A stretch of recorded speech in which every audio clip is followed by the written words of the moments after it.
What is up, my friends? My name is Jeff, and we're here to talk about the scene. I got a couple players from around North America here. Talk about who's hot, what teams to look out for, and what's going on in the Overwatch scene right now. I've got Graveyard and Reyzr joining me today. Graveyard, why don't you introduce yourself?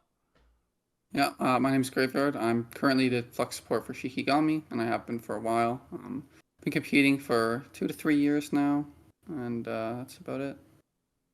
Reyzr? I'm Reyzr. I'm the Flex EPS slash CEO of Dilducks. Competing for too long, like 5-6 years. I gotta hang up the mouse soon, but yeah. Hey, not too soon. Not too soon. I enjoy watching you play. Don't go anywhere too fast. Hey, I really appreciate you guys taking the time to come talk with me today. Let's start. We'll get to know your thing. Do y'all have any, unique routines or superstitions or anything that you do on match day to kind of help you prepare, get you in the zone? Graveyard, I'll start with you, my friend. I don't have anything too crazy for like superstitions or routines. I just think only thing I have is like specific foods. I feel like I play worse or better based on what I eat. I mean that's like not too insane, but I think like I've ended up like kind of like having like almost like a pregame like diet of sorts where I don't know, I mostly like only eat like protein on game days. Whereas I felt like it before, if I had like noodles or like pizza or something, I felt a little bit like sluggish almost. So I don't know. I've just been like a protein monster on game days. That actually makes a lot of sense. Too many carbs will make you sleepy. That actually like logistically tracks and makes a lot of sense. Hey, I say that definitely counts as a unique thing as well. Reyzr, what about yourself? Do you have any fun game day routines? So not as much anymore. I keep it pretty like consistent with my normal day to day to not like spice things up or make it like seem like a super important like, oh my god, I have a big match today. But back when I used to play in contenders, I had this pre-match ritual every night before where I would sleep on my floor before a match. And I'm not too sure. I don't remember exactly how that came up, but I think I just did it as a joke one night before a match, and then we played really well and we won. So it kind of became a thing back when I was playing in contenders. That is wild. That is wild. That okay? How did it stop? Like we were talking about this before we went live, right? We were talking about this kind of, and Graveyard expert was like, okay, what happened? How did it stop? Wonderful question. I got to know why did it stop? Why aren't you still sleeping on the floor, Reyzr?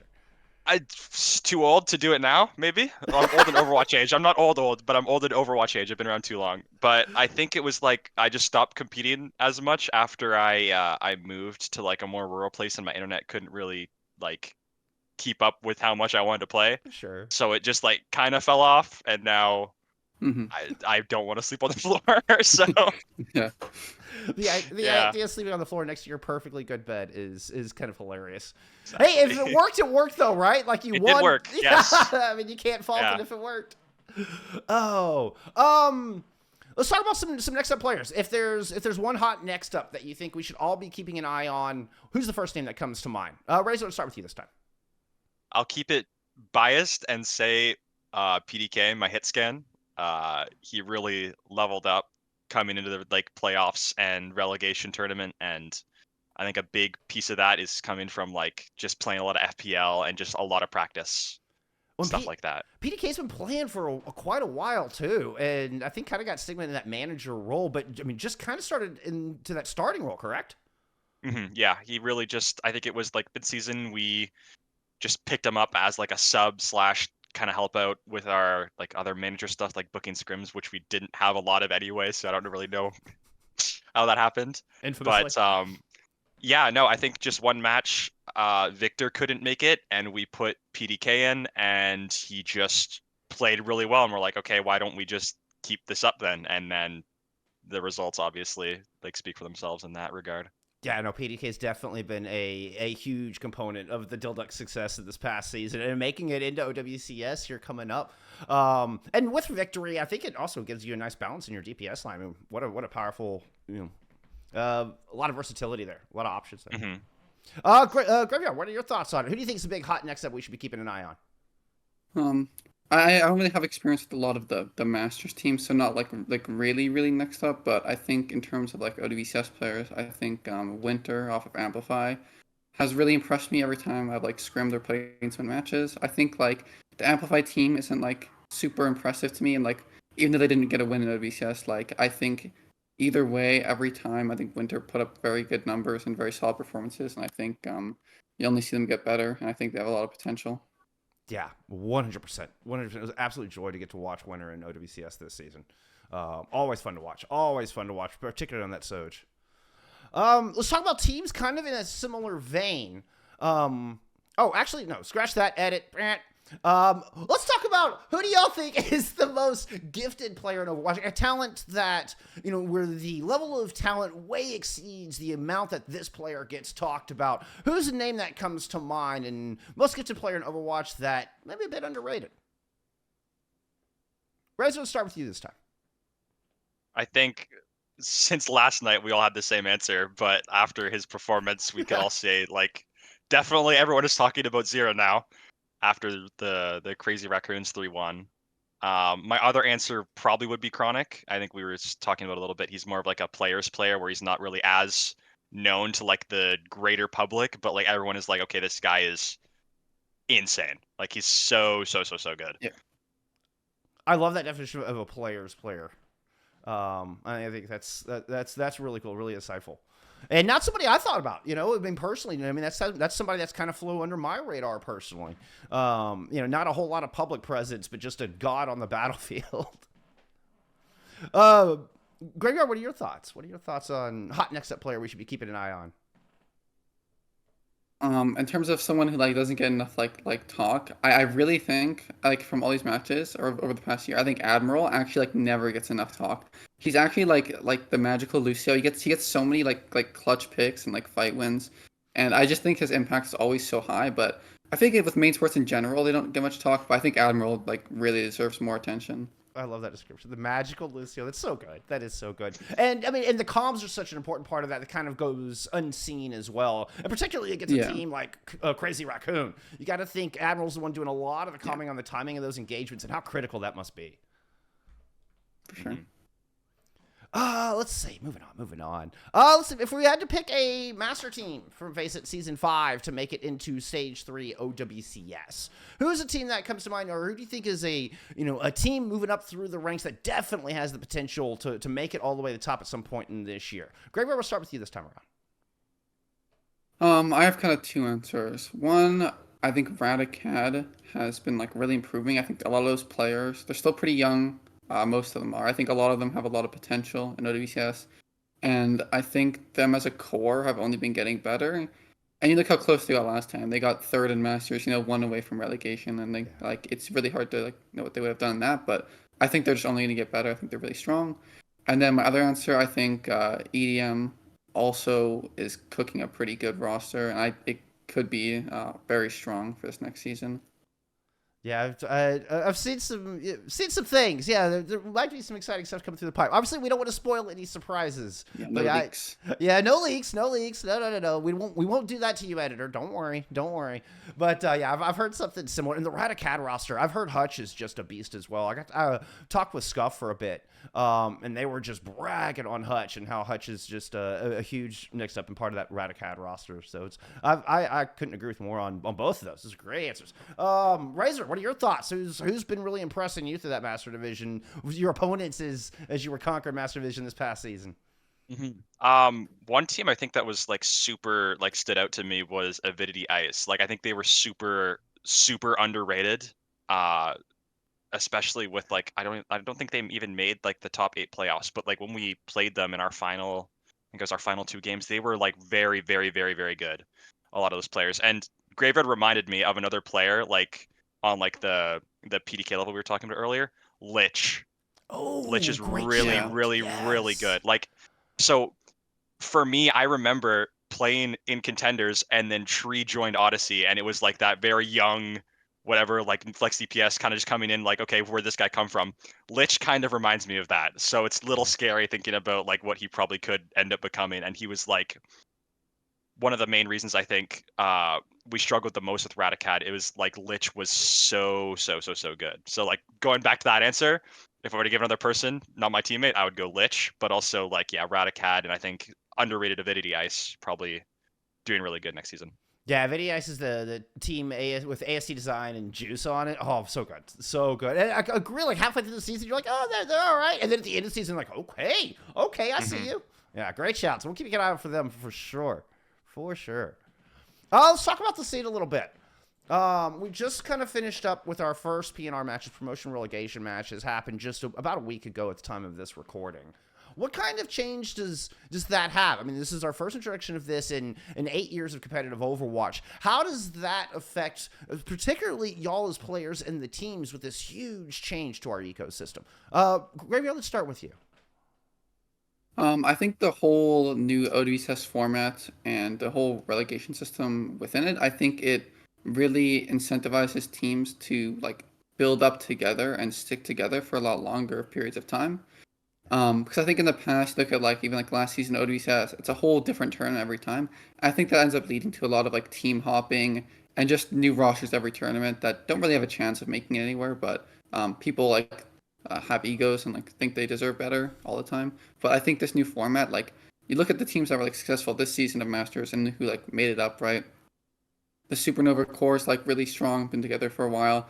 Dilduck's been playing together, a lot of those guys for a really long time. Radicat, a lot of people played in CAW together for a long time. So I think you really look to see that this like format like really helps teams build as more than players. So I think you're just gonna get a better level of competition with the new format. I think that's amazing, and it's makes it so much easier to follow and to become For fans sure. of teams from the outside point of view. And I mean, honestly, I think your squad at Shikigami is a stellar example of that, where synergy has really become just as important, if not more important, than individual mechanics. It feels like maybe that's overselling it a little bit, but from my Uh, perspective, it really feels like that teamwork is trumping it. well, my tank of 2 years left me from our rival, so maybe not anymore, but Aww. Solo. Solo. What? so maybe not anymore. What? But Solo, get your ass back. All right. Well, all right. You know, go get the bag, have fun, and then come back to the real game. We get it. All right. All right. We'll take that out of the edit. That won't go in the edit.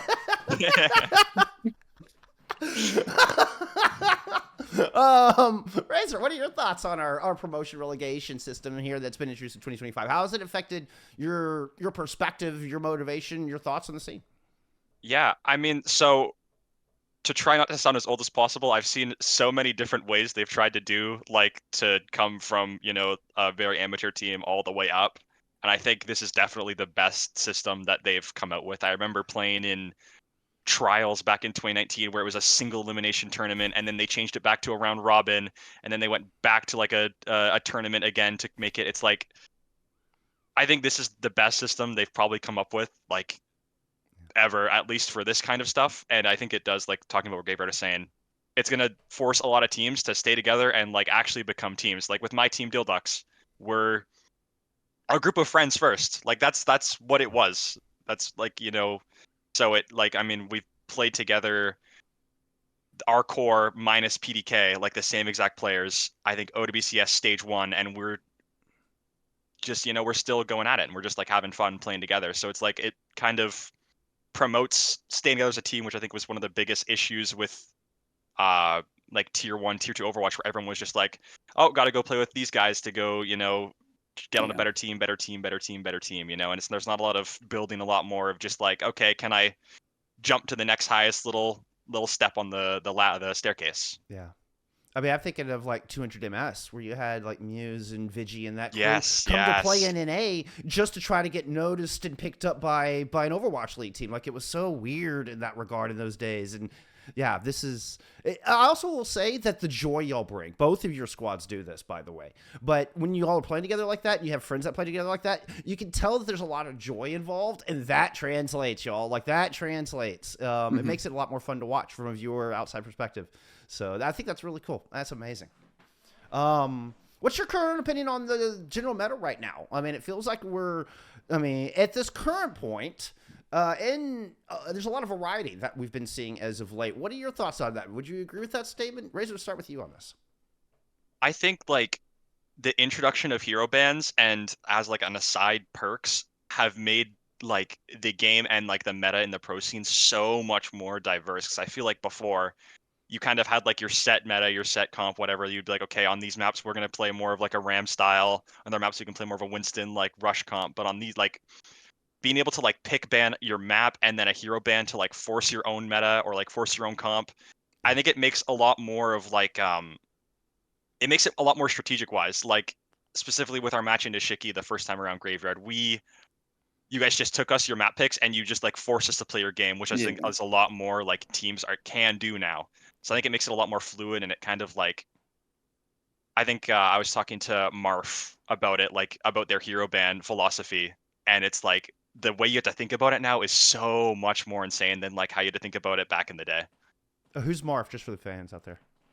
He's a coach on Rad, Yeah, I think if I'm rad. correct. Yeah, Rad. I don't know why I get Rad and Avidity mixed up sometimes, but it's definitely Rad. Yeah, I think we were talking to him one night about like his ban philosophy and like scrims and even like converting that into matches is it's really crazy, like some of the stuff that they like, the logic behind it, and like that will in turn make the meta like even more diverse and kind of stuff like that. Really is a lot of 4D chess going on with the coaches right now. Hmm. Really cool. Graveyard, what are your thoughts on it? I agree with a lot of stuff Reyzr said about like the bans and like all that stuff. I think a couple things he didn't mention though, because I agree with all that stuff. I think the map pool, you being able to pick any map, not being a map order anymore, that's one thing I like as well. Because a lot of times, let's say like you were best, like, your best map type was like escort, and escort was fourth in the pool. A lot of teams would just get 3-0'd before they could even get to escort, and then they just Hmm. lose, right? So I think Yeah. like getting to pick any map is really nice. In terms of like shaping the meta, I think it makes teams closer. In terms of actual heroes right now, I think a lot of it's pretty well balanced. I think there's a few heroes that really stand out. I think Juno's still really strong. I think Anna's like really broken. I think just her just amount of carry potential. I mean, if you are looking at like the Champions Clash, like Shu versus once again, I mean, he's just like single-handedly winning the game on Anna, and it's just kind of insane. I think though, like bans make it a lot more interesting, but yeah, I don't know. I think a lot of the meta revolves around supports right now, in my opinion, and then kind of like Winston. But yeah. Hmm. Just a cool little follow up. Do y'all enjoy it as players? Do you enjoy where the meta is at right now, or do you prefer something a little bit more predictable? Graver, we'll go back to you on this. Yeah, this is for me so far. This has been a really fun meta. I think a lot of metas you end up playing like the same heroes every single time. I think bans help with it a lot, but it's a very not stagnant meta. I think like for every single role, every single player is gonna be playing like multiple different heroes. Um, and even like other metas, like where like certain players could get flexibility. Like sometimes like one player would be locked down to like just playing Lucy or something like 24/7. Right. And I think when you have all that's viable right now with all these different heroes that are good. I just think it makes the game so fun, and every feeling single like scrim and match, it feels different and like fresh. It's awesome. What about you, Reyzr? You enjoying it? I think it's the most fun like kind of format at least I've played in with the hero bans. I think it like really rewards like thinking on your feet and like being a little more like conscious about like what you're doing in the game, because like Sure. if you go like a certain map and you ban out a certain hero, that's like super like potent on that map. Like you could talk about like Tracer on Gibraltar, where your Tracer's normally like hard forcing cart, fighting those off angles, stuff like that. If you do that against a team that doesn't like have like a certain like hasn't like practiced into that, it like really rewards being adaptable and thinking on your feet. So I think that's like a something that I think was a lot more lost um since like I started playing before. So I Yeah. think I'm pretty happy with that kind of coming back and being able to like improve the scene, I guess. But yeah, overall it's a lot of fun. It's probably my favorite format I played in. Y'all seem to enjoy the challenge, enjoy the problem solving kind of aspect Yeah. of it. Yeah. Did y'all get to play much Freya? Well, depending apparently on where you're from inside the region on how you pronounce that name, I'm going with Freya. Did y'all get to play much Freya during the preview weekend? What'd you think if you did? Do you think she'll have a big impact on the meta? Rez, we'll go back to you with this one. I did get to play a good bit. I was like really conflicted, which was weird. At the start, I was like, I don't think they don't feel too like overpowered. But then I was like, okay, wait, once you start chaining these abilities, and it feels like more of like a if you threw like Tracer Hanzo and like Genji into like a mixer and just like spit something out, that's what Freya is. I'm not too sure how much of an impact Freya is gonna have. I feel like definitely not as much as like I would say like Mauga or Hazard was. I feel Okay. like they kind of get outclassed by like Sojourn. I think Sojourn is still so good. Like I don't know if like any hero will be able to like release would come out like that. Maybe they could make some changes like on release, but I feel like they're a little too weak into like certain dive comps. Like I remember playing into ball was just ball tracer was just not fun. And I feel like that's like such a like a standard comp where you're running like dive with tracer Yeah. that like I don't think they're going to be too good on release, but I feel like they might have like some niches. I think they're better, like a better hero than like Hanzo. So I could see like with certain bans on like if you go Circuit or like Havana, you could play Freya, but I don't think they're going to have like a really big meta impact. Gotcha. Graveyard, what do you think? Did you get to play her? Okay. Yeah, I played a little bit. More in theory though. I think Freya could have an impact. I think the kind of niche I see her like sitting in is kind of like an in between of like an Echo and like a Sojourn, right? You Yeah. still have that high mobility, but also kind of that like high burst that like both Echo and Soj have, but kind of like a middle range. You know, Soj has that long range rail threat, whereas like Echo like has insane burst of sickies, but it's kind of hard to like get them long range effectively. So I think like if you look at comps where you'd play like Echo or Soj, you know, like Kirilusi, like Winston or something, like maybe if there's a Soj ban or like it's a better map for Frey, I think you could play with that. But I do agree with Reyzr. I think she has some weaknesses. I think like you said, like really hard dive tanks. There's not a whole lot you can do if there's like a diva flying at you, right? Because you don't have any CC. All you can do is move away. But if you're playing against other heroes that can also move, you don't really have a strong way to defend yourself either than shooting people. So I think she is pretty frail. But there's also I think there's a really high skill ceiling on the character with the different movement techniques. Um, and I also think her perks are really, really strong. I think the minor perk where your primary fire slows people could be really strong. And then the one where you get an extra dash every time you updraft, or is it the other way around? I don't remember. It's been a while. But I think that perk's good. And I think, yeah, I think she could definitely see some play. But I agree with Reyzr. I don't think she's going to have that big of an impact on the meta. I think she was a lot of fun. That's an interesting analysis. I definitely hadn't given it that as much theory craft as y'all have. And being weak to the dive does make a lot of sense. If you introduce another glass cannon, I mean, she just then the Zenyatta of DPS at that point with maybe a little bit more mobility. But hey, really cool assessment. Really cool assessment. I definitely had not given it, thought about it that way. Look forward to playing her. Either way, looking forward to see what y'all can do with her. Out of my plat games, I don't know.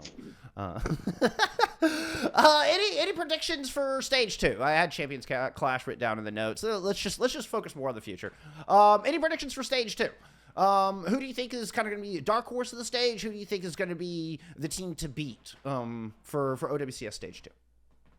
Graveyard, we'll start with you here.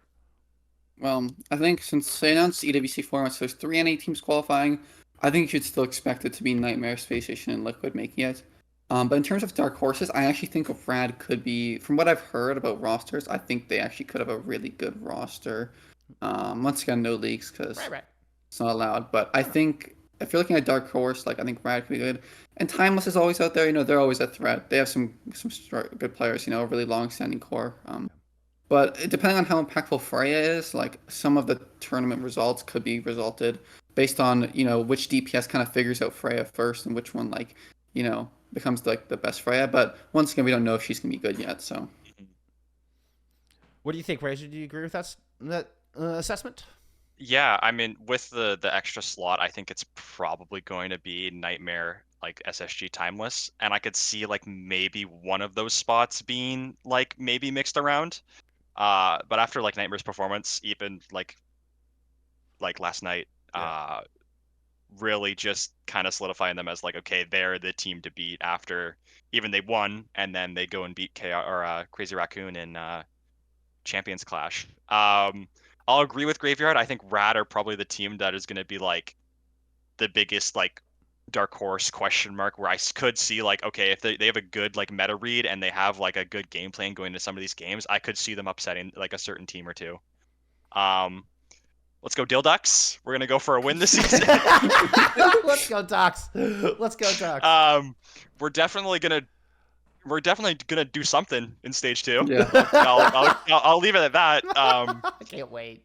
We'll see what happens. But yeah, I think definitely Rad are the team to look for. Awesome. Oh, we keep it out for. What do you think would be one positive change we can make, or something that you would like to see maybe change or improve in our community or in our scene as a whole to help the competitive scene grow? And this kind of cover a wide variety of things, but let's try to keep it positive. Reyzr, I'll go back to you here. What do you think would be one thing that we could do to help improve our scene, just in general?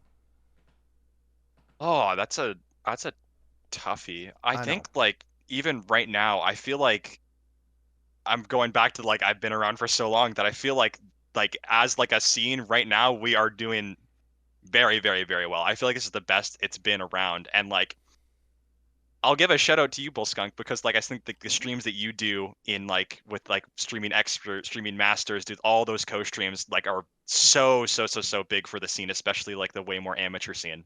So Well, thank you. shout out to Bullskunk. That's what I'll say. Oh, thank you. Gravy, what are your thoughts? Like a grown man. I agree with what Reyzr just said, but I think like positive changes we could have. One, these people need to start queuing FPL. I'm tired. I'm tired of ranked. I want to play some FPL, but there's never enough games, and it makes me really sad.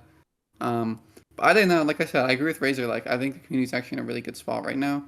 So yeah, I don't know. I think just keep doing what you guys are doing. I think if we're also giving shout outs, gotta give a shout out to OBS Sojourn. I think like her putting out all those POVs and her team as well. I think that's like actually like such a good thing for the scene, and I think no one else is doing it right now. And yeah, she definitely deserves some credit for that. God, she's put out something like 2,000 videos. Yeah, it's crazy. Yeah.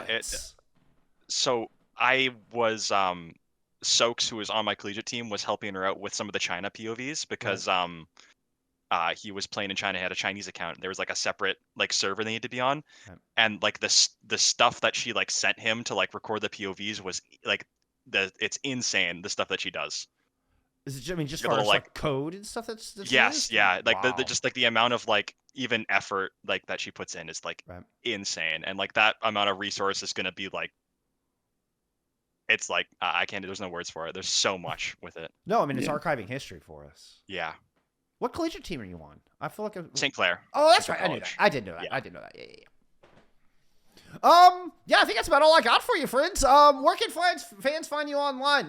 Plug yourself. Talk about yourselves. Hype yourselves up. Reyzr, we'll go back to you here. Where can fans find you online? Sometimes I stream. It's just Reyzr, Reyzr. My Twitter @ is Reyzr backwards, which people get like mixed up often. It's RZYER. So it's just you flip the two. Follow the Dilducks on Twitter @Dilducks. We're gonna do something in stage 2. It's gonna be really funny. Stay tuned. That's about it for me. I have to cough. Hold on. I'll get your. Hold on. I didn't want to do that while you were plugging. Okay. Graveyard, where can fans find you online, my friend? The best place I think would be my Twitch. I stream like probably like 5 days a week in the afternoon, so twitch.tv/graveyardow. If you ever want to come say hi, I will say hi back. So yeah. Really? Hi. Yeah. I guess that's hi and goodbye. Thank you all so much, my friends. I really appreciate you all taking this time to come talk. I learned something. I hope you all had a good time. I hope you all enjoyed it as well, there, friends. Yeah, that's all I got for you. Bye. Y'all have a good one.